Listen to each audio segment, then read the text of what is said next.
नमस्कार। पिछले लेक्चर में हमने क चर्चा की थी अंडमान में किस तरह से हमने पुरानी सुनामीज़ के बारे में के अवशेष देखे और उसको कैसे इंटरप्रेट किया, कैसे उसकी आयु निकाली और उस बारे में बात हुई थी। और ये ज़रूरी क्यों था वो भी आखिरी बुलेट था, उसमें हम लोग आके रुके थे। जो पॉइंट था कि हमने इसकी रिकरेंस निकाला। एक तो कि बड़े जो भूकंप है, मेगा अर्थक्वेक्स जिसको हम लोग कहते हैं, मेगा सबडक्शन जोन अर्थक्वेक या मेगा सुनामी जेनिक अर्थक्वेक्स हम लोग कह दें, तो उसका रिकरेंस इंटरवल क्या है, एक अर्थक्वेक से दूसरे अर्थक्वेक के बीच का अंतराल क्या है। तो वो करीब करीब हमको मिला था 420 से 750 वर्षों का है। लेकिन एक चीज़ इसमें हमने ये भी बताने की कोशिश की है कि इसका सोर्स हमेशा सेम नहीं रहेगा। जैसे हम लोग कहते हैं कि यहाँ पे आपके ये अंडमान आइलैंड्स हैं, यहाँ पे बने हुए हैं, और फिर उसके बाद ये यहाँ पे सुमात्रा आता है आपका। तो 2004 का तो यहाँ कहीं पे ट्रिगर हुआ अर्थक्वेक। तो हो सकता है कि बाकी कुछ अर्थक्वेक्स यहाँ पे भी ट्रिगर हों करके।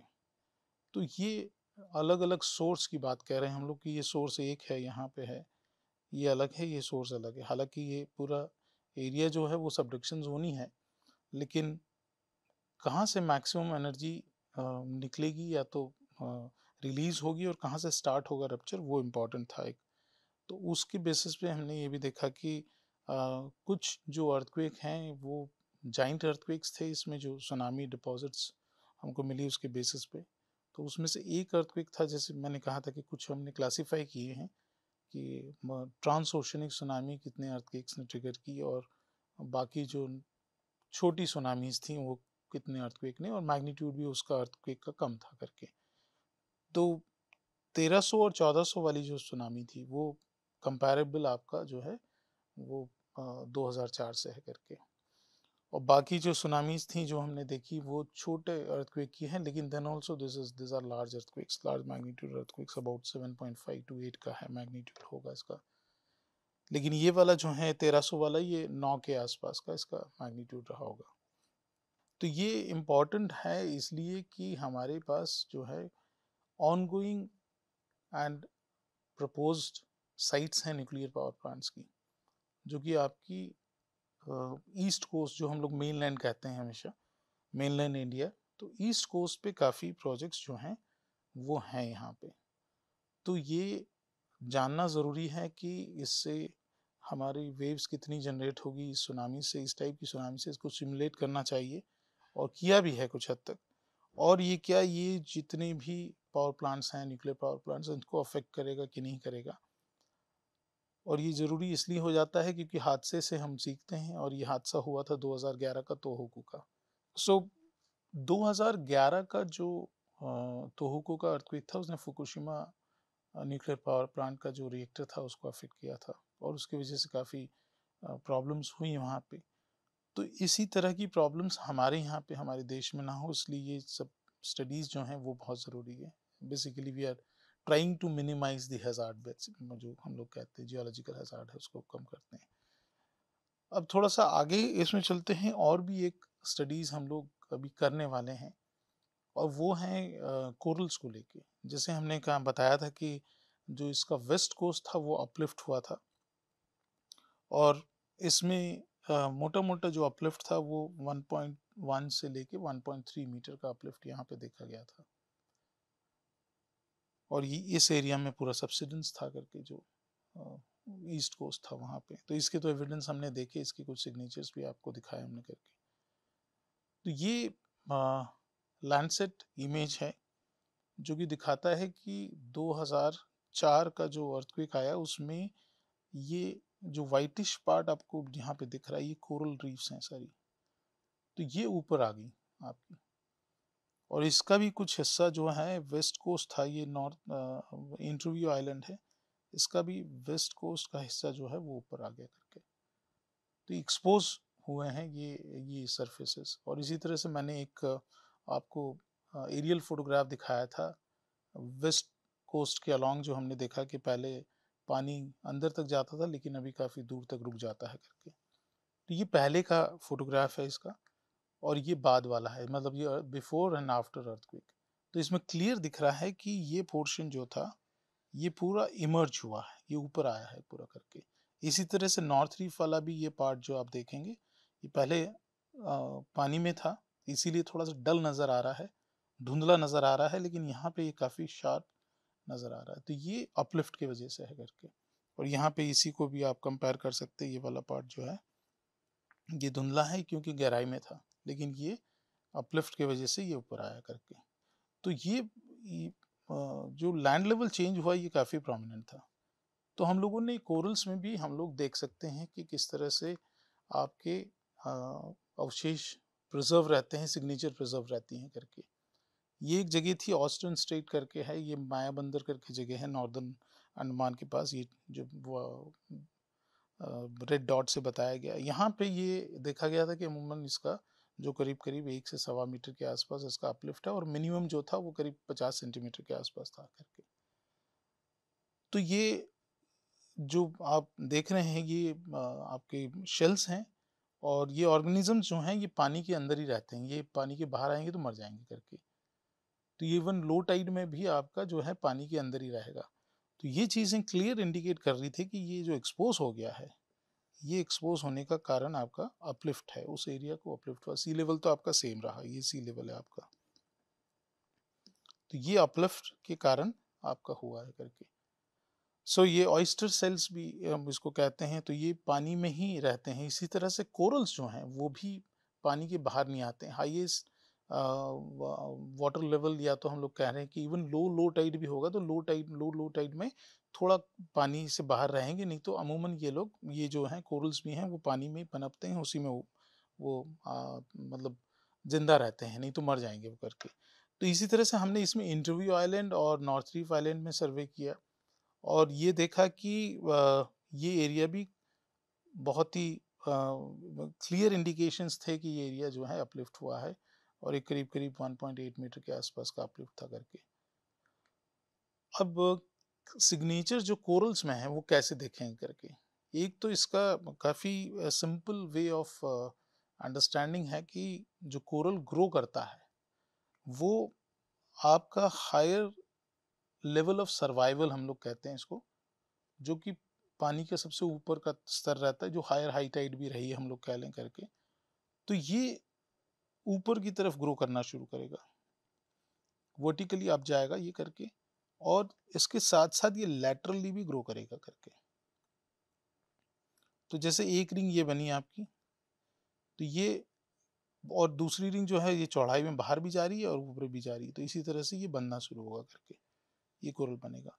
और जब ये पानी की सतह को टच कर लेगा उसके बाद ये लैटरल ग्रो करेगा, बस ये इस तरह से ग्रो करता रहेगा।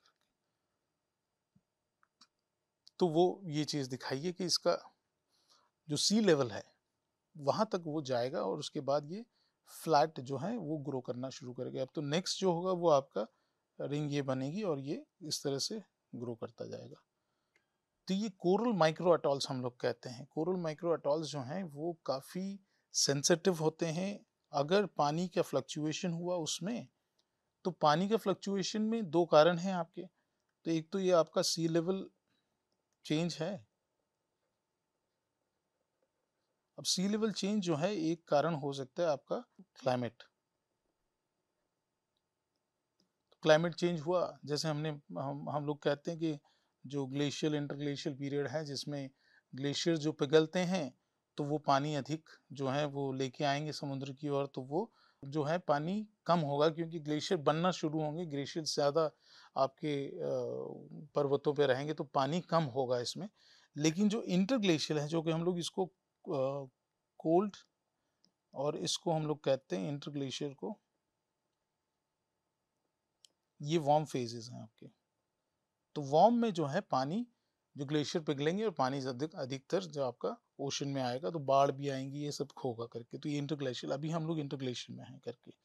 तो एक तो कारण आपका क्लाइमेट हो गया कि क्लाइमेट चेंज वेरिएशन की वजह से आपका सी लेवल अप या डाउन हो सकता है करके। तो ये अप डाउन जब भी होगा तब ये ग्रोथ पे भी अफेक्ट करेगा इसकी। और दूसरा जो कारण है वो है आपका टेक्टोनिक्स। तो टेक्टोनिक्स आपका क्या करेगा, अपलिफ्ट या तो सब्सिडेंस करेगा। तो हमारे केस में हम लोग ये देख रहे हैं अभी अपलिफ्ट हुआ है करके, तो क्या अवशेष नजर आते हैं वो भी हम लोग समझने की कोशिश करेंगे। तो सी लेवल चेंज ही मेजर रोल प्ले करता है आपका growth of in growth of corals. आपका हम लोग कहते हैं ग्रोथ पैटर्न, कह सकते हैं इसको ग्रोथ पैटर्न ऑफ कोरल्स का। तो ये अफेक्ट करेगा पूरा करके। अब जैसे ये वाला हम लोग देखते हैं तो इसमें क्या हो रहा है करके, इसमें जो है आपका सी लेवल जो है वो फॉल किया है। मतलब इस समय तक ये वाला जो पॉइंट था, इस समय तक आपका सी लेवल ये था, तो ये अच्छे से ग्रो किया, ये ऊपर तक आपका ग्रो किया, यहाँ पे ये पूरा ग्रो किया, ये लेटरली भी इसको, लेकिन उसके बाद ये फॉल किया आपका सी लेवल। अब क्या हुआ, जो लेवल न्यू लेवल है, ये लेवल 1 था आपका, ये लेवल 2 है जो कि लोअर हुआ आपका, तो फिर वहां से ये बनना शुरू होगा। ये आप देख सकते हैं इधर पे, तो वहां से ये रिंग्स बनना शुरू हुई। तो ये एक टिपिकल शेप आपका दे रहा है, ये हेड टाइप शेप है आपका, ये आप देखेंगे तो ये हेड टाइप शेप हो गया। तो हेड टाइप शेप के अगर कोरल्स हैं तो वो इंडिकेट करते हैं कि सी लेवल आपका फॉल किया है।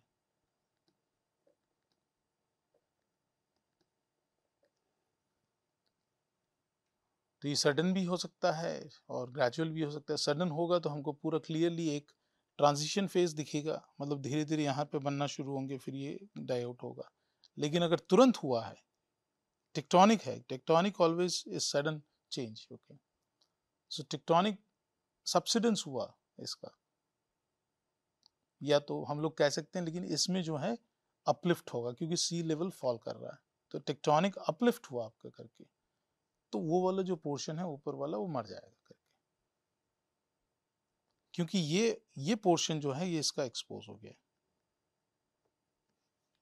तो टेक्टोनिकली ये अपलिफ्ट हुआ, अपलिफ्ट है, लेकिन अगर सी लेवल के हिसाब से सी हम लोग लेवल देखेंगे तो सी लेवल नीचे आ जाएगा क्योंकि ये पोर्शन ऊपर चला गया आपका, तो जो एक्सपोज हुआ वो मर जाएगा।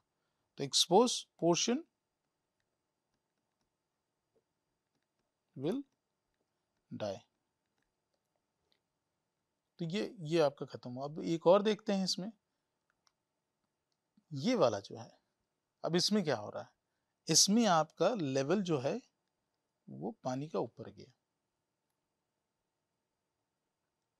पानी का लेवल ऊपर गया। पहले लेवल ये था लेवल 1, अब ये लेवल 2 है करके, तो पानी का लेवल नी ऊपर गया, तो ये पॉइंट तक पहले आपका ग्रो कर रहा था, ये लेवल तक आपका ये था, फिर उसके बाद जो है इसने ऊपर से ग्रो करना शुरू किया। तो अब ये क्या कर रहा है, ये यही प्रोसेस आपका ले रहा है करके कि ये ऊपर तक जाएगा, मतलब ये फिर यहाँ से यहाँ तक ये ग्रो करना शुरू करेगा आपका।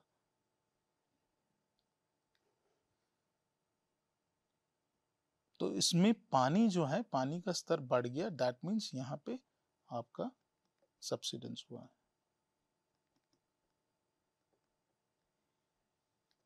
और यहाँ पे क्या था हमारा, अपलिफ्ट था करके।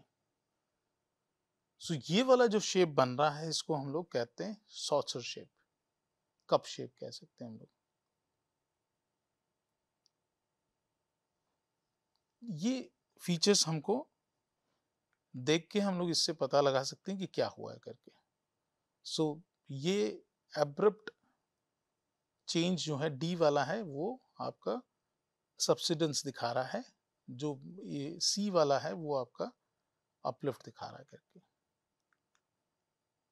अब ये कोरल्स जो हैं वो एक्सपोज हो गए थे कंप्लीटली, ये आपकी लो टाइड है, और ये कोरल्स मिले हैं हमको नॉर्थ रीफ आइलैंड में।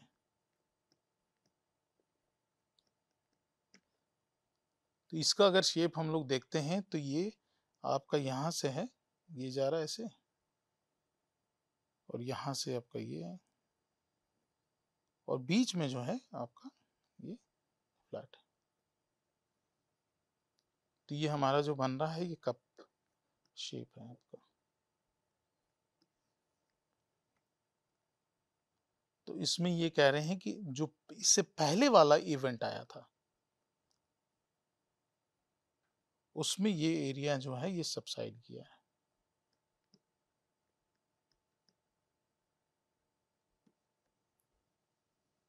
पानी का लेवल बढ़ा है इसमें, तो एरिया नीचे गया है आपका।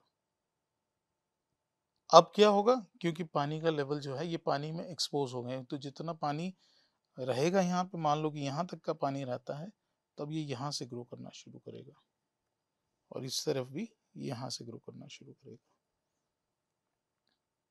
तो अगर हम लोग इसका सेक्शन देखें या उसको बनाएं तो ये कुछ हमको ऐसे नज़र आ रहा है, यहाँ से ऐसे है, फिर अगर मान लो कि ये वो होता है तो ये इस तरह से कुछ बनेगा आपका।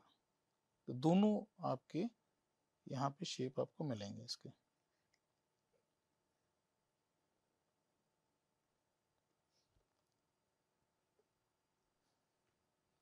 और ये समय जो है ये क्या हुआ, ये वाला पोर्शन पे ये इवेंट जो था ये अपलिफ्ट का इवेंट है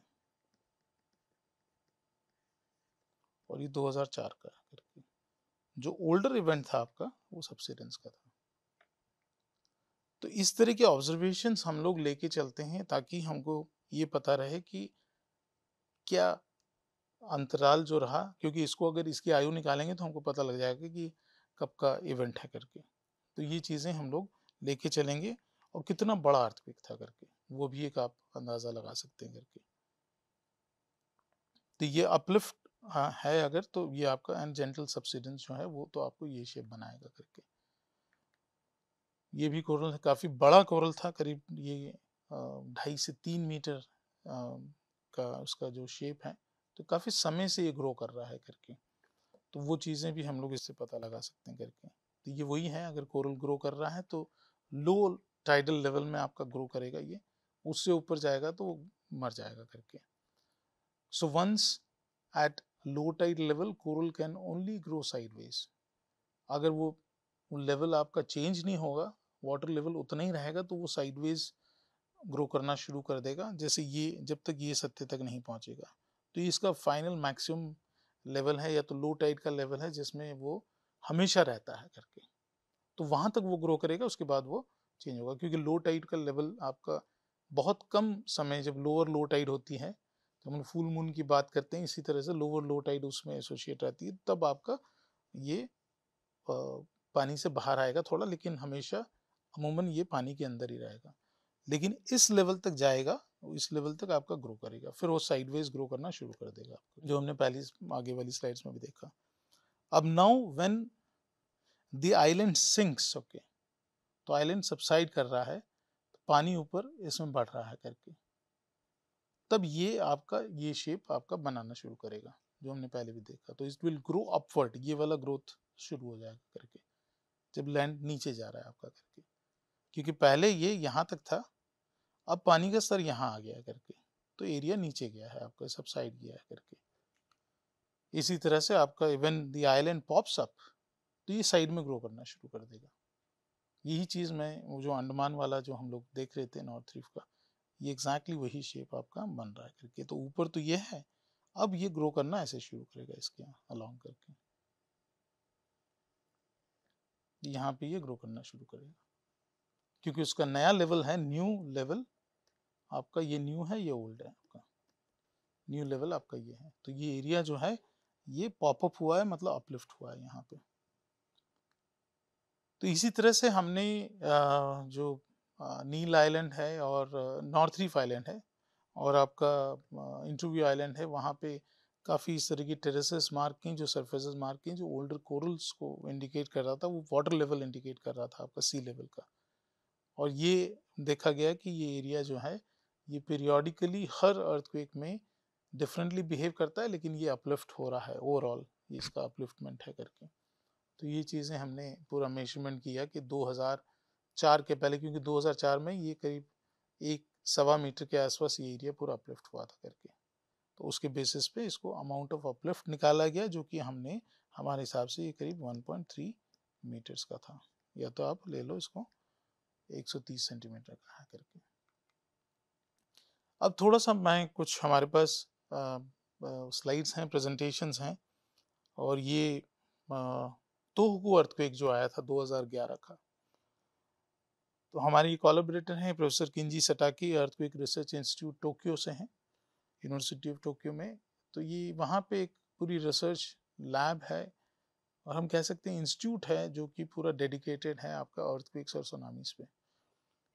तो इन्होंने कुछ वहाँ का सर्वे किए थे, तो उसके बारे में हम थोड़ा सा आपको बताएंगे कि 2011 का जो सुनामी और भूकंप था उससे क्या असर था करके। अब जापान का अगर जो कॉन्फ़िगरेशन ले लेते हैं, प्लेट कॉन्फ़िगरेशंस, तो प्लेट्स क्या है यहाँ पे उसके पास जो है नॉर्थ अमेरिकन प्लेट है, कुछ पार्ट में है वो नॉर्थ अमेरिकन प्लेट के, कुछ पोर्शन उसका आपका जो है वो पूरा वैसे तो ये पूरा नॉर्थ अमेरिकन प्लेट में ही है, पैसिफिक प्लेट हम लोग कह सकते हैं इसको करके। तो ये सबडक्ट कर रही है आपका यहाँ पे, तो 2 से 3 आपका सबडक्शन चल रहा है यहाँ पे। फिलिपाइन प्लेट भी सबडक्ट कर रही है, यहाँ पे पैसिफिक प्लेट भी सबडक्ट कर रही है, और ये दोनों प्लेट के बीच में, फिलिपाइन और पैसिफिक प्लेट के बीच में भी सबडक्शन है। तो काफी अलग अलग डायरेक्शन से यहाँ पे सबडक्शंस हैं, इसीलिए यहाँ कहा जाता है कि एरिया जो है काफी वल्नरेबल है अर्थक्वेक्स के लिए भी और सुनामीज के लिए भी, कुछ सबडक्शन जोन्स हैं ये सारे। ये कुछ हाल था आपका 2011 तोहोकू की सुनामी वेव का। तो ये ओशन की साइड से हैं, आप देख सकते हैं कि कितनी हाइट थी वेव की आपकी इसकी। तो यहाँ पे एक स्टडी की गई जिसमें ये देखने की कोशिश की थी कि इसका जो एक्चुअल रन अप रहा वो कितना था और कितनी दूर तक सुनामी इनंड किया था एरिया को करके। तो तुरंत अर्थक्वेक के बाद या सुनामी के बाद इसके डिपॉजिट्स को देखा गया कि इसने डिपॉजिट इनलैंड कितना किया है करके। तो ये आप देख सकते हैं कि ये करीब करीब 4.5 किलोमीटर ये इनलैंड तक गया है करके। और इसने जो आखिर में डिपॉजिट किया ये क्ले मटेरियल था और मड डोमिनेटेड था करके। तो उन्होंने ये भी देखा कि 4.5 किलोमीटर तक इसका वेरिएशन कैसे रहा। तो क्लोज टू द कोस्ट जो था वो सैंडी था, फिर मिडिल में भी थोड़ा बहुत मतलब सैंड डोमिनेटेड था सिल्ट के साथ, लेकिन जब एक्सट्रीम एंड तक इनलैंड गया तो मड डोमिनेटेड हो गया, दैट मीन्स क्ले डोमिनेटेड है आपका करके। तो इनका ये कहना था कि सिर्फ हम लोग जो देखते हैं अमूमन कि सैंड डिपॉजिट हुआ है तो हम लोग कहते हैं ये इनंडेशन यहाँ तक आया था, लेकिन मड डिपॉजिट को भी नज़रअंदाज नहीं करना चाहिए। इससे हम लोग क्या कर सकते हैं, क्या होता है इससे कि हम लोग अंडर एस्टिमेट कर सकते हैं जो अपने हज़ार्ड है उसको करके। ये इसका सेक्शन है जिसमें 2011 का है और एक 869 का जो है जोगान सुनामी है। अब इसकी चर्चा इन लोगों ने बहुत की क्योंकि इसके जो अवशेष मिले थे उससे ये क्लियर इंडिकेशन था कि भविष्य में बड़ा भूकंप और उसके साथ सुनामी आएगी इस एरिया में, और ये काफ़ी मतलब नुकसान हजार्डस होगी, इस तरह से काफ़ी नुकसान पहुंचाएगी, काफ़ी घातक होगी। और ये आई आपकी 2011 में, तो इनको पता था ये बारे में। अब इन्होंने एक चीज़ और भी है कि इनके देश में जो हिस्टोरिकल डॉक्यूमेंटेशन है वो काफ़ी सटीक है, बहुत अच्छे से इनको प्रिजर्व किया गया है करके। तो उसमें वो जो भी हिस्टोरिकल क्रॉनिकल थे जापान के, उसमें क्लियर मेंशन था 1869 एडी सुनामी का, और उसको काफ़ी बड़ी सुनामी बताया गया था करके। तो जो स्टडीज़ की, सेडिमेंट्स की इन्होंने ये एरिया में जहाँ पे 869 का अर्थक्वेक का जिक्र था, तो उन्होंने देखा कि काफ़ी हद तक इसका मैच कर रहा था आपका 2011 से करके। इसको आगे देखते हैं हम लोग कि इनके पास क्या और एविडेंस थे करके। तो इन्होंने क्या किया कि इन्होंने पूरे ट्रांजेक्ट्स लिए अलोंग द कोस्ट, और ये स्ट्रेट लाइन में ली है, अलोंग द कोस्ट लिए फिर आपका। तो इसको देखने की जरूर आइडिया ये था कि इसमें जो 869 का है वो कितना इनलैंड गया था। तो इन्होंने बताया कि ये करीब करीब जो है वो 1 to 1.5 किलोमीटर इनलैंड जो था फ्रॉम द प्रेजेंट कोस्ट, उसको उसमें उसकी एविडेंस मिले हैं करके।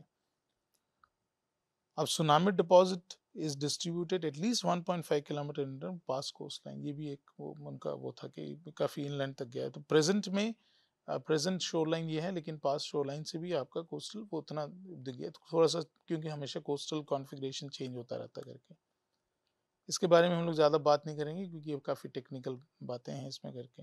लेकिन इसमें ये समझाने की कोशिश की है कि हर बार सेम लोकेशन पे सेम डिफॉर्मेशन नहीं होगा।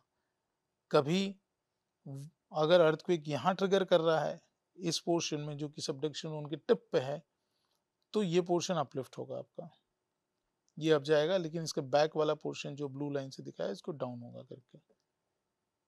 लेकिन अगर मान लो कि अंदर वाला सेगमेंट जो है वो स्लिप करता है, ये वाला, तो इसके ऊपर वाला जो एरिया है वो जो जो नीचे गया था आपका, ये अब जो है ये अप हो जाएगा आपका, ये जो है ये अपलिफ्ट होगा यहाँ पे, और ये वाला पोर्शन है ये आपका डाउन होगा। तो इसी तरह से इन्होंने समझाने की कोशिश की है कि कौन सा पोर्शन आपका सबडक्शन में रप्चर कर रहा है। तो मान लीजिए कि आपका, हम लोग पिछली बार भी बात कर रहे थे कि ये अगर सबडक्शन हो, यहाँ पे अपना अंडमान आइलैंड है, और तो ये वाला पोर्शन अगर सब्ड कर रहा है तो यहाँ पे अपलिफ्ट होगी आपकी और यहाँ सबसिडेंस होगा। लेकिन अगर ये डीपर पोर्शन आपका रप्चर करता है तो यहाँ अपलिफ्ट करेगा, यहाँ सबसिडेंस करेगा पीछे की साइड में उसके। तो ये चीज़ें उन्होंने समझने की कोशिश की है। अब जैसे मैं बता रहा था कि इन लोगों ने जो सुनामी सिमुलेशन इन्होंने किया, और वो सिमुलेशन डिपॉजिट्स को भी लेके किया। जो 869 का जो सुनामी थी, वो जो उन्होंने रिविजिट किया, जब मतलब वापस उन्होंने स्टडीज़ की, तो ये पाया उन्होंने कि ये बड़ा भूकंप था और अभी उसको अंडर एस्टिमेट किया गया था। तो उन्होंने जब इसको सिमुलेट किया तो ये काफ़ी दूर तक इसका इनंडेशन था, अंदर तक था इसका इनंडेशन। तो इनका भय ये था, डर ये थी कि अगर इस तरह की सुनामी आई तो उससे डैमेज जो है काफ़ी इनलैंड तक होगा और ये काफ़ी घातक होगा करके। तो ये इन्फॉर्मेशन उन्होंने 2011 के पहले ही गवर्नमेंट को दे दी थी, लेकिन उसको इम्प्लीमेंट नहीं कर पाई करके। कुछ चीज़ें और हैं, वहाँ की ग्राउंड तस्वीरें जो हैं वो हम लोग देखेंगे नेक्स्ट लेक्चर में। तब तक के लिए यहाँ रुकते हैं, और इस नेक्स्ट वाले लेक्चर में इन्होंने ये भी मैं दिखाने की कोशिश करूँगा कि इन्होंने 869 और 2011 का जो सुनामी थी, दोनों को कंपेयर भी किया है कि उसका इनंडेशन कितना था, इसका कितना था। तो वो भी काफ़ी एक अच्छी स्टडीज़ हैं, तो उन्होंने मॉडलिंग करके किया है। हमारे देश में भी हम लोग इस तरह का काम कर रहे हैं करके, मकरान सबडक्शन जोन की साइड पे, और अंडमान में काफ़ी लोगों ने इस पे काम किया है मॉडलिंग पे। लेकिन मॉडलिंग तभी आप कर पाएंगे अच्छे से जब आपके पास ये जो इंफॉर्मेशन है डिपॉजिट्स की, ये काफ़ी सही तरीके की हो आपके पास, तो वो आप कर पाएंगे। तो आज के लिए यहीं पे रुकते हैं। कल या तो नेक्स्ट लेक्चर में हम सब फिर और बातें करेंगे इस पे। तब तक के लिए थैंक यू सो मच, नमस्कार।